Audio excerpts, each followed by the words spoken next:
Stuart Rudd from the Superjesus and Jimi Hocking from the Screaming Jets. Welcome back to Australian Musician. Hey, Greg, Thanks for nice to having see you us. again. Yeah, you guys are both on the road with tours. I must stress that you're not touring together, but you're touring at the same time. Um, so I just wanted to catch up and talk about touring in general and breakdown touring. So for you guys, once a tour is booked, what kind of things you have to get in order? Well, I don't know about you, Stuart, but I go through a painful preparation of what guitars will be good for this tour, what songs we're 100%. going to play, so what we're going to need. And I was just saying before you came on air, Stu, that we're playing a bunch of songs on this next tour that haven't seen a light of day for a couple of decades. Oh, So fantastic. I'm doing a very big brush up on how to play them again and Yeah, with the right guitar sound. So that's the first thing that happens, apart from getting multivitamins and some clothes in a case. What about you, Stu? exactly the same. Exactly the same. I go through all the bases, then I put them in the work shed, and then I set them up, and then I start to decide what's going to sound good for what sort of songs and what have you. So my prep is exactly the same. I take it fairly serious at that point to make sure nothing sort of goes wrong. Yeah. And for both of you, what about rehearsal regime? So do you get to rehearse? Do you need to rehearse? Well, rehearsal is a dirty word in the world of the Screaming Jets, but what we try to do, like we've got, I just mentioned we're doing a couple of songs that we haven't played for a very long time. So we will do a day's rehearsal in Sydney tomorrow before we head to Kiama for the first gig. But we have a Zoom meeting, we have a bit of a discussion about what we're going to do, and we're all sort of brushing up.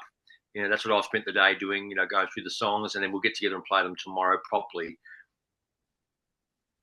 And I'll pretty much do the same. I'll go through the songs. We'll get a set list. I may do a thing on my Apple where it's a playlist. And I'll go through tempos and just start to listen out to sort of key points that we got to sort of make sure we hit on. Um, and then when we rehearse, so Sarah lives up in Brisbane. I guess it's the same. We're sort of all over the place. So Yeah. we'll sort of get together. She'll fly down, and we'll sort of just get into a room for a couple of days and just run over everything. But we sort of try and expect everyone to do a bit of homework prior to sort of going in the room. There's nothing worse than trying to hear the sound, the gravity solo being learnt again or whatever. Having a Yeah. Homework is come key, on. really. Yeah, The yeah, totally. reason I think the reason there's longevity in some bands, like both of our camps, is that we probably do the work before we all get together, so we don't have to go through painful experiences. I often think I did a couple of gigs out of lockdown, actually, filling in for a couple of bands, and they wanted to rehearse a lot, and I was like really not used to it. I was like, wow. Mm. I'd be used to like learning the songs properly and then actually maybe doing a single rehearsal and going ahead after having done the homework. But I think a lot of bands who are not experienced think that they can learn at the rehearsal, and it's a big mistake. Oh, absolutely. Oh, and what about the set lists? You both like swapping those around night by night to keep it fresh? I don't know what to say about set lists. We're the worst set list band. It's incredible. The Screaming Jets have had a 35-year career with how shambolic our attitude towards the set list has been for most of that time.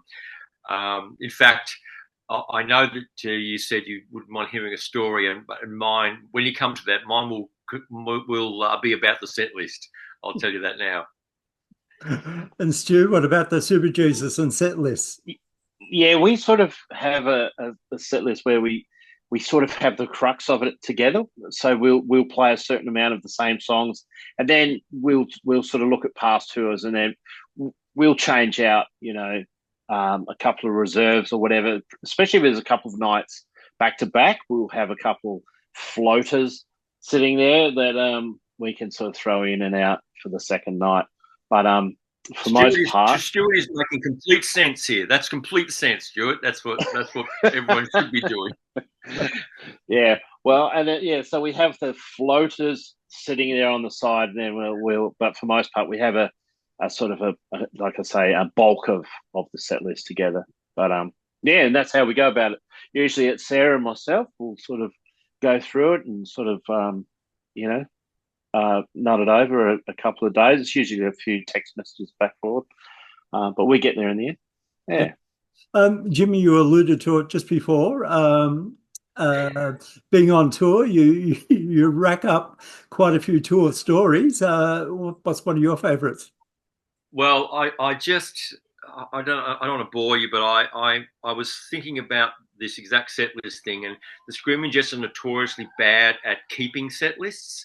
So what happens is, even if we write a great set list, people jump on the stage and souvenir them very quickly, and we don't end up having one. So this has been going on. I mean, I joined the band 31 years ago. It's been going on as long as I can remember. And you may recall, I departed from the band for a couple of years, and Izzy Osmanovich came in and played. He's a great guitar player. So in those years that I was not in the band, I still worked with Dave. We made a solo record, and I was very much in the loop still. But when I came back to the band, Izzy had departed, and there was a flurry of phone calls about what to do, and I think that maybe it was on the cards that I might come back if that had happened. So Dave rang me and said, "Listen, would you come back and do a couple of gigs with the band?" And I was like, "Yeah, when are they?" And he said, "Friday." So this was like Tuesday. And so I said, "Oh, well, you better send me a set list ASAP." He said, "Yep, I'll do it straight away." So anyway, I got off the phone. No set list arrived. So I texted Paulie and said, "Mate, can you send me a set list of what you're currently doing? Because I don't want to brush up on 50 songs to play 16. And he said, "Yep, I'll do it right now." No set list arrived. So over the next 2 days, I kept on sending messages, and no set list turned up in my phone or in my computer. So I got online and found a picture of the band on the previous tour, and stuck to the drum kit was a set list. So I enlarged that photo to find the set list. I wrote it out, and then I took out the songs that I didn't play on, so they were no good, obviously. So I put songs back in that I played on in the early days. Cheeky, I know. And I devised a set list, and then I just learnt that. And then I didn't hear anything more about a set list until we got to the gig, which was the Summer Nats in Canberra. And 10 minutes before the gig, no one had said a word about the set list. I hadn't played in the band for 6 or 7 years. And I said, "So what do you guys think you're going to play?" And they went, the hits. And I pulled out of my pocket my set list and said, "Well, I've got a list." And Paulie and David took a look at it and said, "Yeah, that looks good." And we did that set list for the next 2 years. Go, mate. Go. So suffice to say, I'm the set list guy. Everybody gets a say. Yeah. I'm a benevolent dictator about the set list. So I come up with one, I send it out, everyone has their say, we switch it around, I enjoy the feedback, and then I'm the guy with the list in my computer. Awesome. What about you, Stu? You got a favourite tour story? I was thinking about it today, and there's been a lot of moments, I guess, that touring for me that's been sort of highlights. Through music and through the band, I got out of where I was living. I got to see snow for the first time, like in the snowfalls and things like that, which was great. But I'd like to. I'd probably say one of the most bizarre stories we had when we were touring in America. We'd played this place, and it was the full chicken wire at the front, and the whole 9 yards separated the audience from each other for whatever reason. And just being myself, we stayed in there. So I was driving all the time. I was always doing the driving. 72,000 miles, 6 months we did. So it was a hell of a lot of driving and playing, so packing up and then driving again. And we had a night off, so after the show, so we were staying in New Mexico. I thought, okay, great, I can have a few grogs and enjoy myself, because otherwise I'm driving, you see. So I had a few beers, and I went out the front, and there was a couple of blokes there, and they looked like they could use a feed, and they had pizza there. So I went and bought a pizza and said, "Here you go, boys. Jump in, have some pizza." And it was probably about 2 minutes later, our van came screaming around the corner. Everyone's hanging out the windows. These two guys, turns out, had pulled guns on the van and said, "We're going to take your van," and they had pissed off around the block. And I'm buying them pizza because I'd had a few grogs, I guess, and I just thought it was a pretty good thing to do for somebody who was a bit you looked a bit hungry. But that sort of situation, you can time to buy 1,000. That's just things like that were just happening daily. It seems to be touring can be a tiny triumph. Getting from the morning to the end of the day is a tiny triumph in itself, and it takes all sorts of ups and downs to make the show happen. Yeah, if you will. That's a great story, actually. Yeah. I was just saying to someone very recently, in modern touring, and I'm sure Stuart can identify with this. We often go out for like weekend warrior trips now. There might be festivals or whatever. Yeah. So we kind of fly off or something on a Friday morning very early and do the weekend away.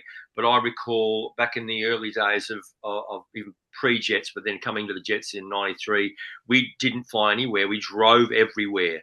So we actually lived on the road. There was no coming home after the weekend. If you were in North Queensland and you were driving, you just worked your way home. So I remember calculating in my first 4 years of the band that I had been in my own bed at home for less than 6 days of every year that I'd been in the band. So we just lived on the road in a Tarago with a semi behind us with a bunch of gear in it. And it's not for the faint-hearted, I can tell you. Yeah, absolutely. 100%. So what stage rigs have you arrived at for this tour? Well, personally, my rig doesn't change amp-wise very much. Back in the old days, when I first came to the Jets, we had a wall of Marshalls, and I had 2 quad boxes. Walmart had 2 quad boxes and 2 50-watt heads. I had a 100-watt head running both boxes, and that used to be our staple. But I often recorded with an AC30 and an old Marshall combo that I still have. So eventually, I stopped using the quaddies, and I just take an AC30 out. We hire the backline, actually. So I might have 1, sometimes 2 AC30s. And then what does change is probably the main guitars and sometimes the effects I'm going to use. There's some effects that require I use an old Phase 90 on a lot of the records, and sometimes a wah. If I'm not playing any of the wah songs, I don't plug it in. I don't even put in the lineup. So I only put in my effects box what I'm actually using. I don't just have random effects because I like having them there. I would probably have 2 different overdrives and then 1 and absolutely at the maximum 2 effects. So currently I'm using like a double overdrive that a guy John Cav made, which is kind of like 2 tube screamers. One has a bit more bottom end, so they're EQ'd slightly differently. And the effect that I'm using is hang on, I've got the box here somewhere now. I can't remember what it's called. It's kind of got the Hendrix sound in it, so it's got a rotary sound. The Monterey pedal, it's called. It has a rotary sound, and it has a fuzz sound, and it has a vibrato sound. So I just flick between what sound I want for whatever song it is. Otherwise, I don't take that many more effects than that. Yeah. Stu, your setup? Yeah. Mine's been pretty much the same since we sort of started. It's just Ampeg for me, and classic head and classic box, 810. It seems, I know it's a bit of a meat and potato sort of setup, but it just kind of works, and I still play the Fender Jazz basses, and every now and then I might like to play around with something else, but for most part the staple was the Fender Jazz basses. And on the floor, other than my tuners and stuff like that, I just got preamp and and I just sort of run that, and maybe a bit of a chorus just for the, a bit of nice on some of the, some of the songs where I sort of feature a bit more. But otherwise, that's it. Yeah, and I just keep it like that. But I have changed. I'm running in-ears now, which I never used to, but now I can sort of hear the drums a lot better. And as my hearing is starting to decline, I'm being able to turn it up a little bit more and articulate what's going on. So that helps heaps because I never had it. Sorry, Stu. I just say I have hearing issues as well. So actually, I don't really want to change amps because I don't want to have to work out how to get a new sound. Because at the end of the day, I just want to sound like me. So whatever amp and guitar that works with, I mostly stay with that. The AC30 has been my touring amp for 15 years. Yeah. Stu, you're going out with Cold Chisel. Have you played any dates with them so far on this tour? Yes. Yeah, we've done three dates with them so far. Yes. And it's a pretty big operation, It's nice to see how the big boys do it. And you sort of sit and take notes. I mean, I'm a fan. I get out there in the front every night. It's kind of like, we need to get going. And I'm like, no, we'll just watch the end of this show, and then next one we can go home a bit earlier. But I'm finding myself staying every night so far. So it's just great. They're going really well, and it's a good tour. It's going well. Yeah, we're enjoying it. And Jimmy, your tour is called the Lifeblood Tour. Where's that title come from? This year was a strange year, as you probably recall. Just over a year ago, we lost our beloved bass player, Paul Wassine. And so there was a bit of soul searching about what to do and how to do it in the past 12 months. And I didn't really feel like the band would truly stop, but that possibility did exist. And I think that we were working on lyrics and stuff, and David and I recently started writing some songs again without Paulie, which is very strange because he's been the main songwriter. We're normally writing songs just to make him write them, so he doesn't feel left out. But it's a lyric that Dave came up with, and I think it spoke to us about the doing it of our musical careers, and this is really what we do, especially now that we're older. I don't know about you, but I don't have many other skills. So if you take this away, I'm not really sure what I'd be doing. So this, this going out and creating music and doing it is really still the lifeblood of what we're about. So that was kind of the conversation and lyrically how it came about. So we're really looking forward to going out. There are different kind of shows for us this run. Some are kind of theatre shows and a couple of all ages shows. So that's a very welcome prospect for me. I've wanted to do that for quite a while. Yeah, and you've got a good idea. Couple of or a few great bands supporting you: Mammal, Large Mirage, and Lola, and Stuart are actually the support for Cold Chisel. What's been your experience as a support act when you were starting out, and how's your treatment of your own support acts these days? Well, I'll tell you, I ran the full gamut. I'm probably a little older than Stuart, I suspect, and when I first started touring and opening for acts, not every act had a crew that made you feel good about being the opening act. And we had a lot of pranks played on us in the early days of just being a nobody band. I won't name names because it's all kind of water on the bridge. But not every experience was golden. I'll tell you that in the early let me have to think when this would have been, maybe mid-80s, when Jim Barnes did his first solo tour after Cold Chisel. My act at the time, which was called the Astro Boys, was the opening act of Jim's first tour. And that was the first time I met Jim Barnes, and I liked him very much. He treated the bands. My experience, Astro Boys toured on that, and then Jimmy the Human and Spectre 7, which is another band I had with a couple of records before the Jets. We did the 2 Fires tour and with Jim Barnes as well, I recall.